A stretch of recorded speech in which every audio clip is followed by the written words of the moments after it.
Protect your DNA. BioPQQ can promote formation of new mitochondria. Infowarsstore.com.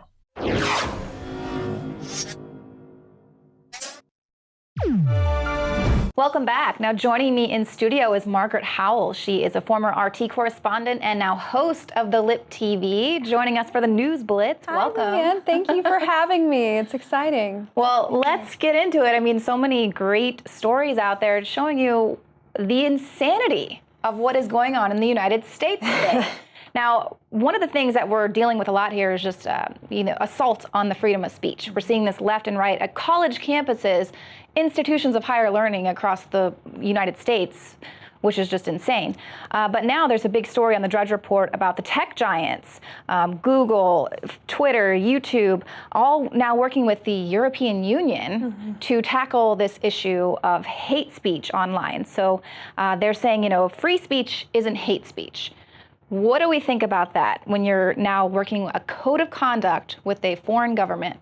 Right, they're wanting to sanitize any speech that they don't like and make it illegal. That's what's happening. And it was surprising to me, one of the groups that are engaged in this suit, it's France's Jewish Union, student union group. And it looks like, I mean, no offense, but y'all got bigger problems than this right now, frankly.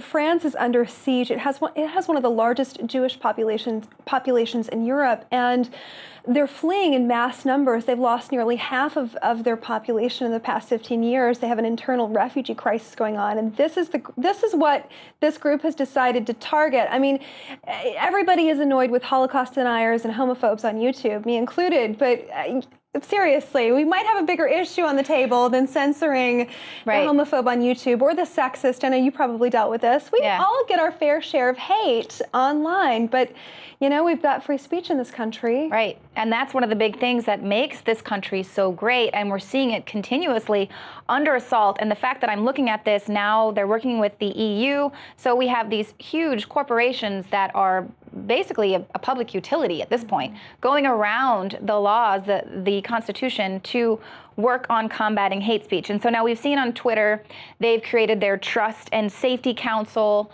which was, of course, made up of like Anita Sarkeesian and other groups who they're not targeting everyone and people's speech equally. It's like their own little pet project that they're involved in, the feminist movement, for instance, and then they'll immediately shut down conservative groups or anyone that speaks out against their little pet project.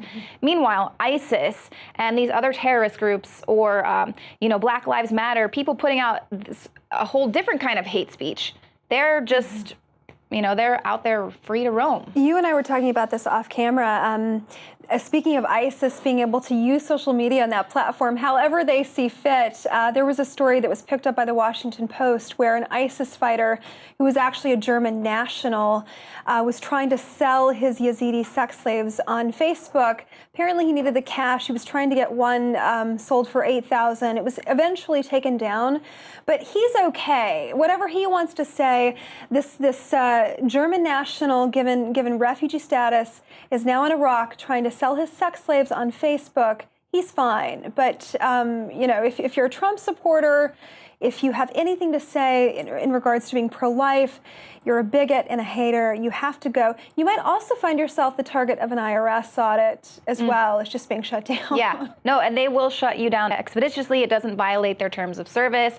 We also did a report a few months back where they had ISIS fighters were selling weapons. I mean, huge military tanks, weapons on Facebook, and you're reporting the page, and it stays up, or showing ISIS beheading videos and things like that. And so that's the big issue, is who gets to decide what is racist, what needs to be banned. And just to kind of give you a little idea about how the world is upside down, we have, for instance, a state rep, a Louisiana state Democrat, saying that she doesn't want school children to be taught the Declaration of Independence because it's racist. So, I mean... and probably hate speech as well.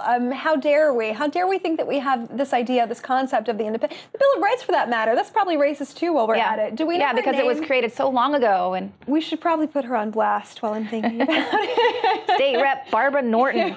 She opposes this new bill that would mandate school children be reading the Declaration of Independence to understand. Now, obviously, everyone knows back when this was written, the country wasn't great at that time. Yes, people had slaves, but it was sort of the hallmark to show people the direction they needed to be going. And it's powerful and it's wonderful. Why do you think people are dying to get here on rafts? And now there are so many people that are being taught in schools that this country is terrible and that we need to do away with what we've created here. For instance, now we have a student group, the National Union of Students. She was speaking at the Black Students Union Conference, and she was calling for prisons to be banned because they are racist and sexist, and that demanding all criminals be freed. She's also a very outspoken anti-Semitic, and she says universities are Zionist outposts because if they have a large Jewish society.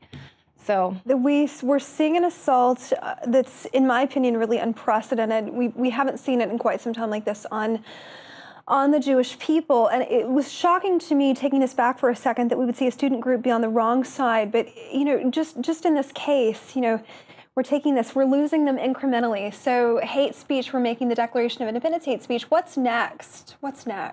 We're going to be doing this show underground if this keeps going on. Yeah, and we will do this show underground.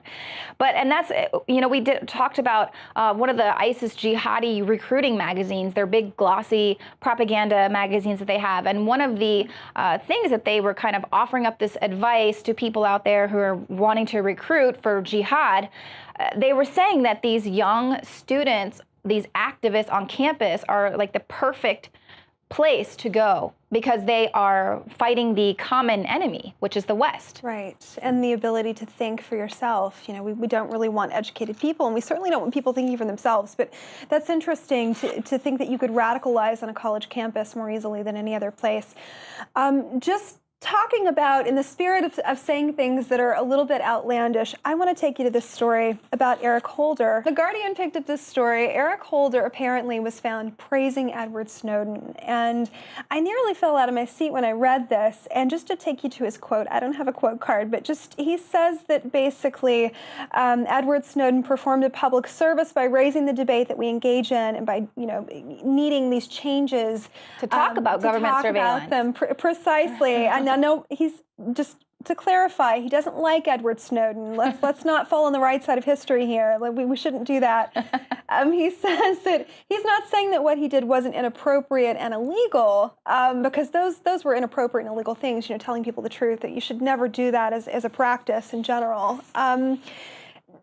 Taking those words from Eric Holder, inappropriate and illegal. Yeah. Do you recall the Fast and Furious where we saw 14 DOJ members, if you will, officials not charged, not criminalized for mass criminal activity, losing 2,000 guns. Nothing to see over here. Nothing to see there. But Edward Snowden, you're not only inappropriate and illegal. You make some good points though, and you fall into the public, the public discourse. It's been raised because of you. Right. What a jerk. Well, and you see a lot of these people, even Obama is kind of starting to go this route.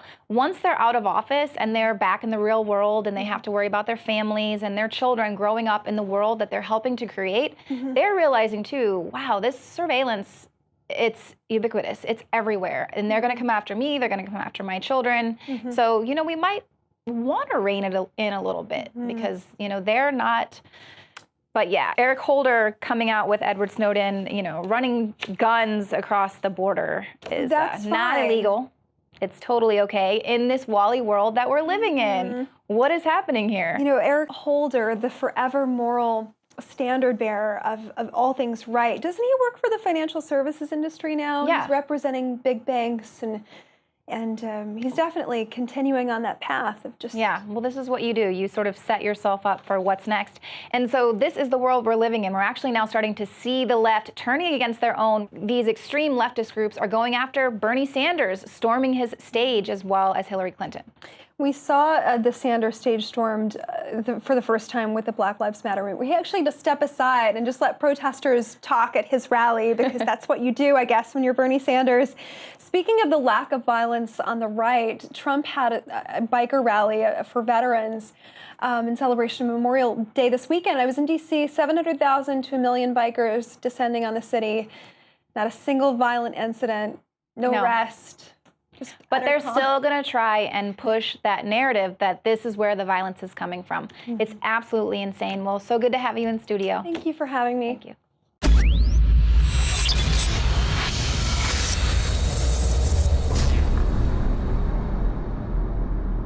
Get Brain Force at 25% off for a limited time at InfowarsLife.com. Ladies and gentlemen, I've been on this the last few months. You probably noticed I've been more crazed, more focused, less brain fog, more energy, more special reports, and it's because of Brain Force. One of the worst things with most energy products is it's not sustainable, right? You're gonna crash afterwards. And the cool thing about this is it's not just a bunch of energy compounds that are gonna fire your brain up to a higher RPM or whatever, which it does do. This is sustainable. This isn't going to spike and you're gonna collapse and you're gonna feel really bad afterwards. This has a bunch of different antioxidants and compounds and polyphenols. Everybody's on these drugs to knock their brain out because the brain's so fried. We're looking at the television screen for research purposes or whatever we've been doing, trying to learn something, or staring at the computer all day, working, doing good. You're still damaging your brain. You will find Brain Force and other game-changing products at InfowarsLife.com or call 888-253-3139. Get Brain Force at 25% off for a limited time at InfowarsLife.com. And we thank you for your support.